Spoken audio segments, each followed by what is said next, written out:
해주시겠습니다.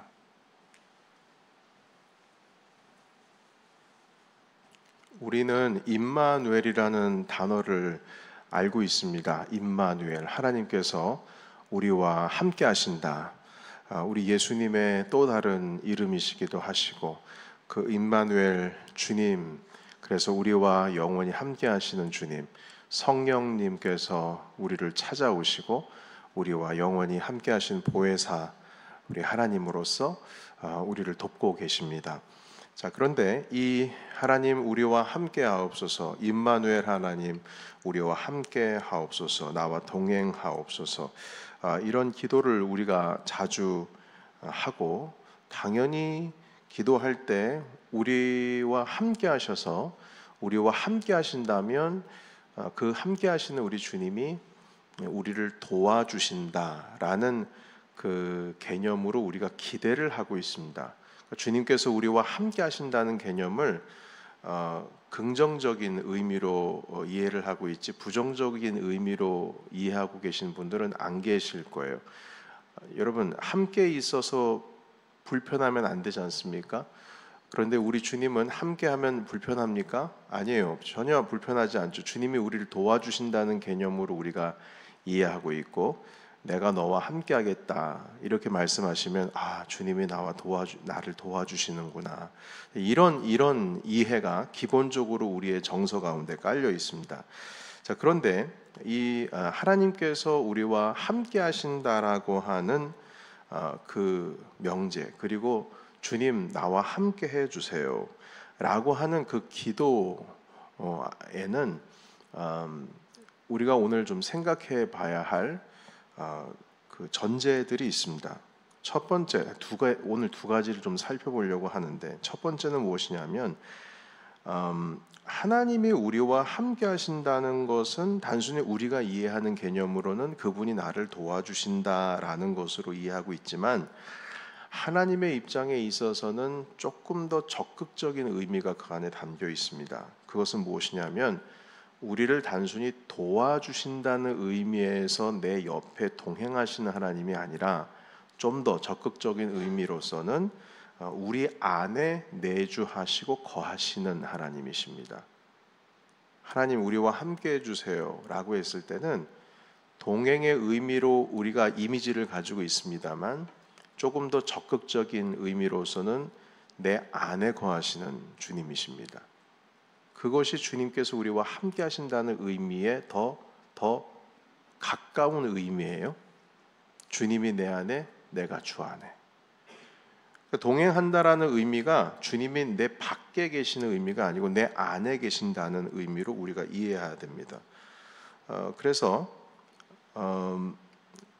그 나와 동행하신다라고 하는 개념보다는 나와 함께 하신다는 개념보다는 내 안에 계시는 하나님으로 우리가 이해하는 것이 더 좋습니다.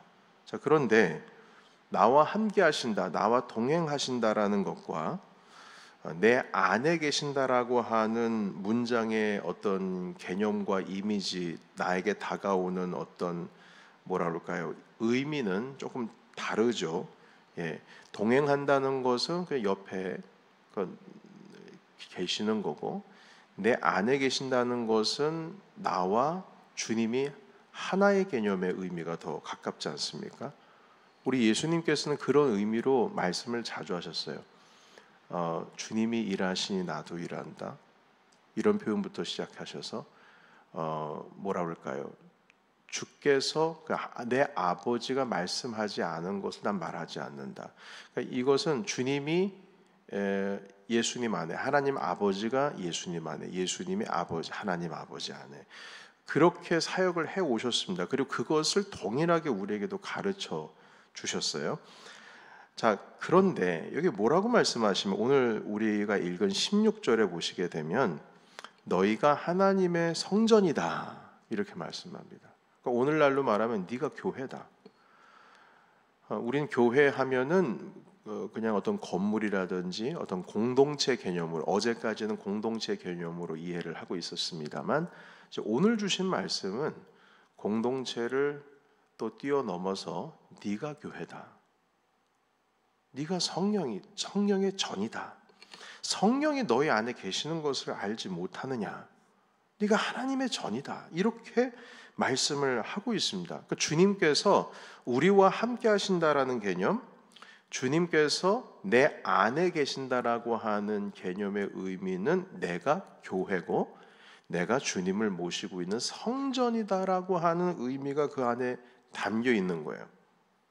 그래서 여러분, 우리는 하나님이 우리와 함께 하신다라고 하면 그냥 우리를 주님께서 도와주신다라고 하는 개념으로만 이해를 하고 있었는데, 성령님께서 우리 안에 머무신다, 거하신다, 우리가 하나님의 집이다, 성령이 우리 가운데 임하시는 우리가 교회다, 성전이다, 이런 개념으로 이해하게 되면 여러분, 우리의 삶에 상당히 무거운 의무가 우리에게 주어집니다. 우리의 삶의 방식이나 태도나 그리고 생각의 어떤 발상의 정도나 이 모든 것이 하나님을 모시는 성전으로서, 그 정체성이 성전이에요. 그 성전으로서 그 기능을 해야 된다는 겁니다. 내가 삶을 살아가고 있는 방식이나 태도나 내 생각의 발상의 어떤 방법이나 이 모든 것이 하나님께서 거하시는 성전과 만약에 성격을 달리하게 되면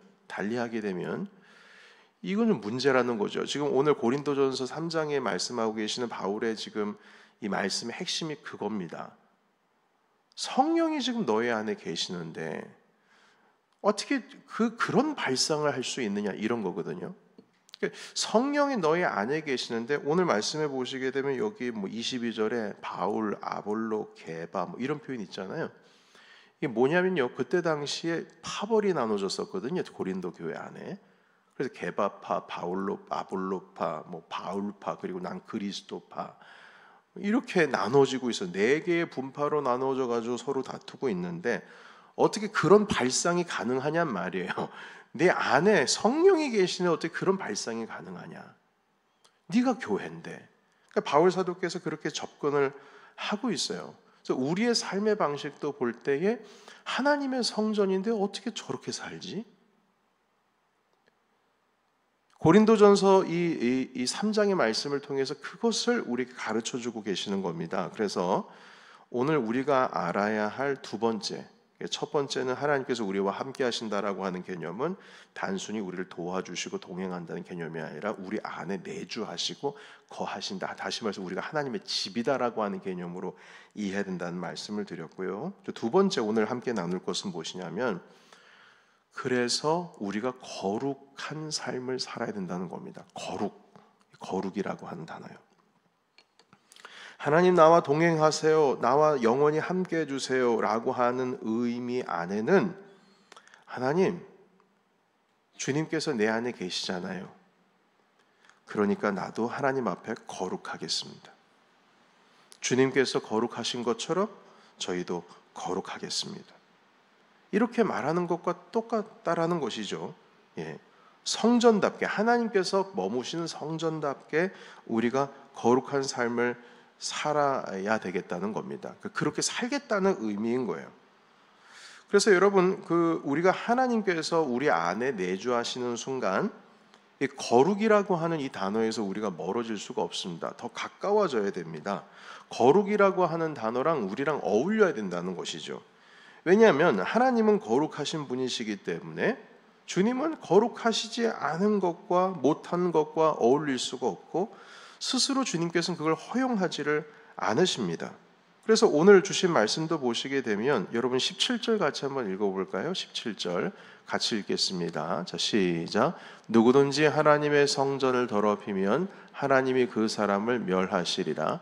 하나님의 성전은 거룩하니 너희도 그러하니라. 아멘. 너희도 그러하니라. 너희도 거룩해야 된다는 거예요. 하나님의 성전은 거룩하니 너희도 그래야 된다. 그래서 여러분, 우리가 이 하나님의 교회다, 이 공동체라고 하는 개념 속에서도 거룩이라고 하는 단어가 있어야 돼요. 그리고 나 개인의 삶 속에서도 나는 거룩한 자다. 여러분, 성도라고 하는 이름이 그 호칭 자체가 성이 무슨 뜻입니까? 성스러울 성도. 거룩한 자들, 세인트란 뜻이에요. 내가 하나님 앞에 거룩한 사람이라고 하는 그런 정체성을 가지고 살아가야 한다는 것이죠. 바로 그때에 하나님께서 우리 안에 머무시는, 주님께서 거하시는 성전이 된다는 것입니다. 여러분, 그런데 이 거룩이라고 하는 의미를 우리가 생각할 때 어떤 이 거룩이라고 하는 뜻을 이제 말로 이 거룩이 뭐냐라고 했을 때 우리는 그걸 구체적으로 단어를 딱 정해가지고 명제를 설명하기보다는 어떤 느낌적인 게 있는 것 같아요. 뭐 예를 들면 사랑이 뭡니까? 라고 하면 그걸 설명을 뭐 한마디로 표현할 수가 있나요? 여러분, 믿음이 뭐예요? 그럼 믿음에 대해서 한 문장으로 어떤 표현을 할 수가 있겠어요?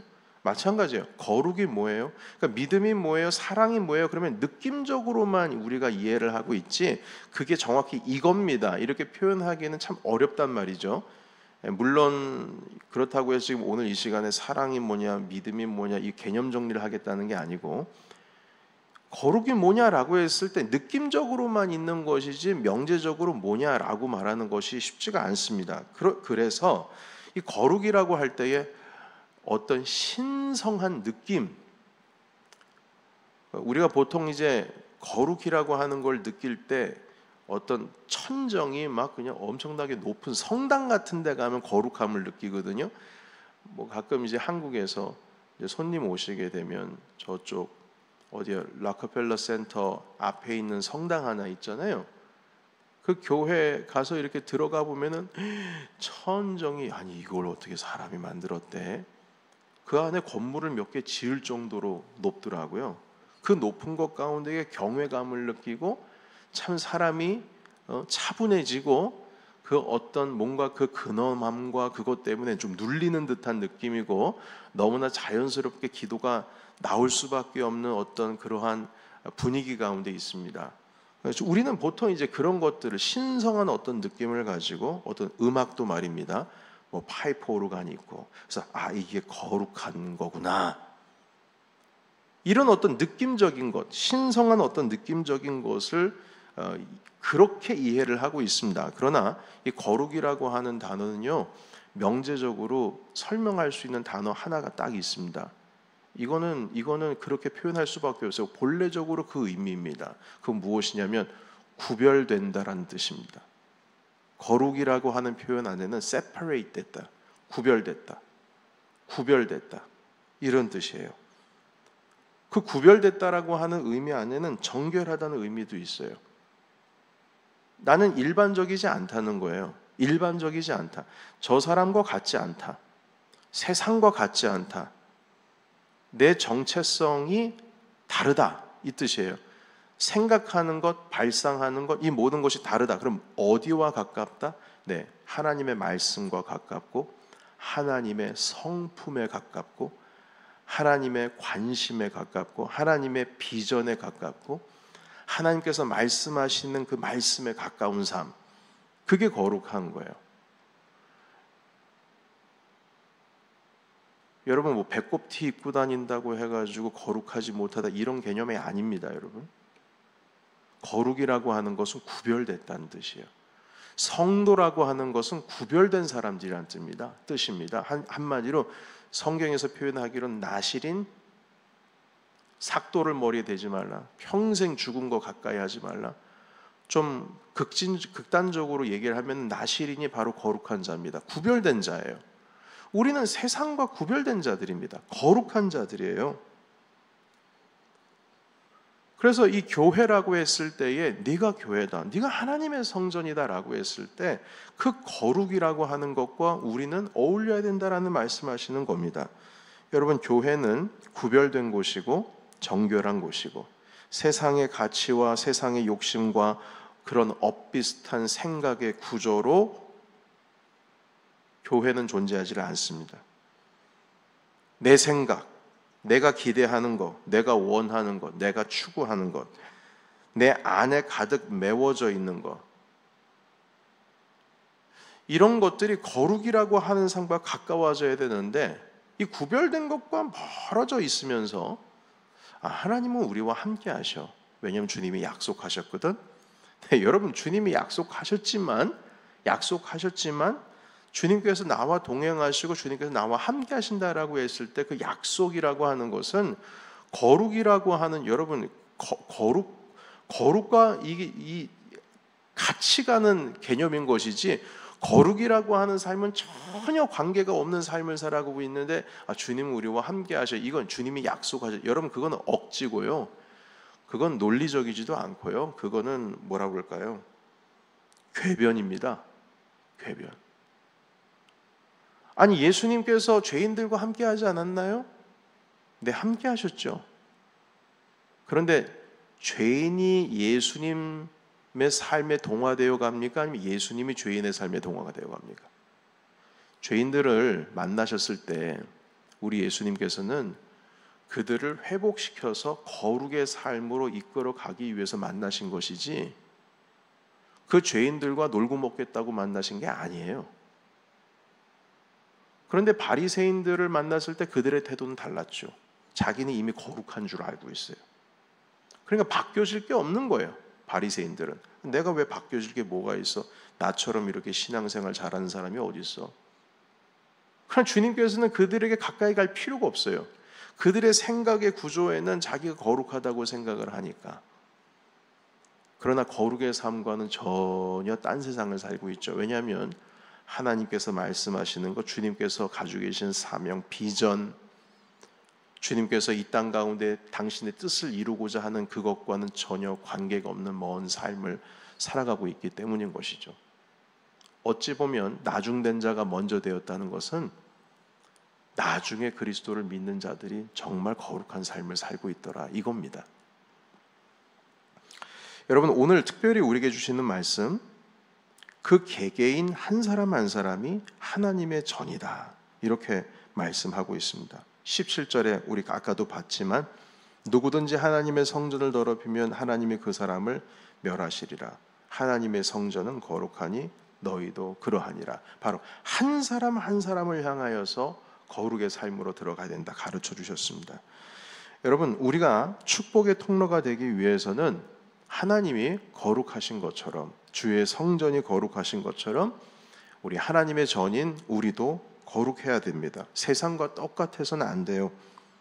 우리 교회가 축복의 통로가 되기 위해서는 우리 교회도 거룩해야 합니다. 우리 교회가 거룩하기 위해서 우리 개개인의 삶의 방식과 살아가는 방식과 생각하는 방식과 모든 패러다임, 그 모든 것 자체가 거룩해야 합니다.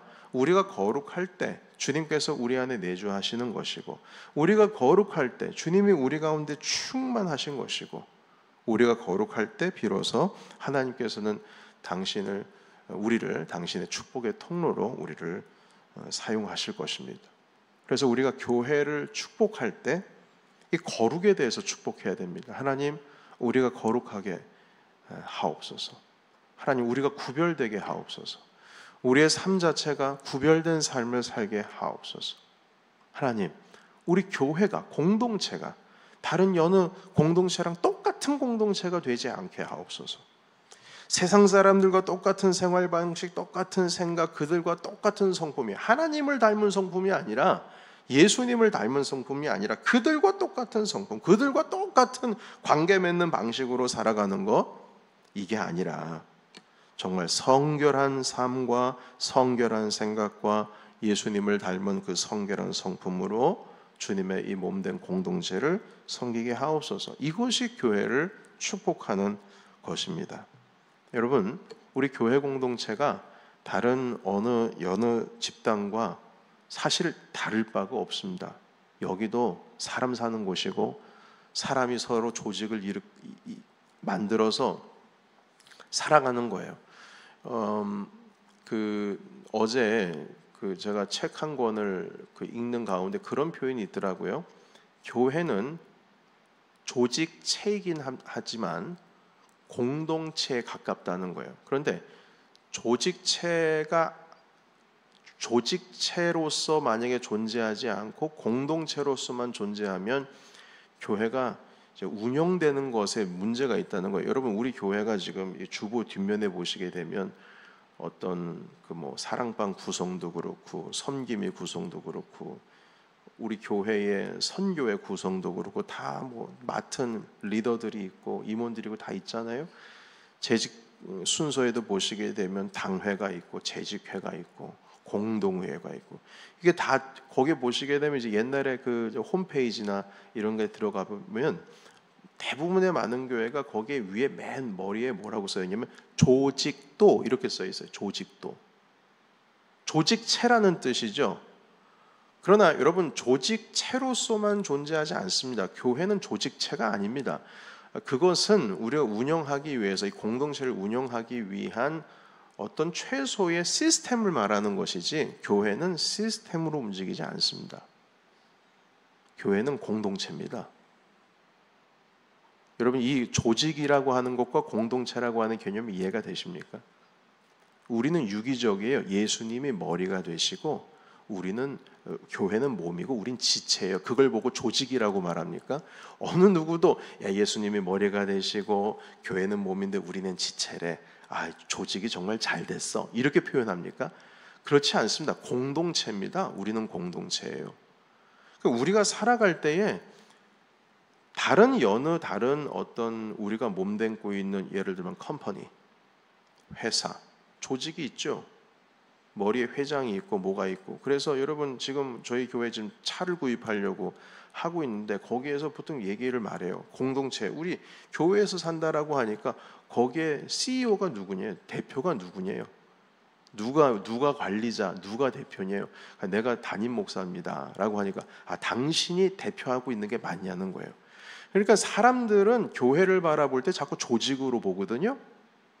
여러분 NGO 단체가 불쌍한 사람들 도와주고 저쪽 유엔에 들어가면 수많은 NGO 단체가 수백 개 수천 개들이 그 밑에 다 있는데 뭐 그 아프리카 먹지 못하는 사람들 식량 문제 해결하려고 그러고 경제적인 문제 해결하려고 하고 전기적인 문제 해결하려고 인권의 문제를 해결하려고 그러고 사실 교회가 안 하고 있고 못 하고 있는 일들을 NGO 단체가 더 적극적으로 하고 있습니다.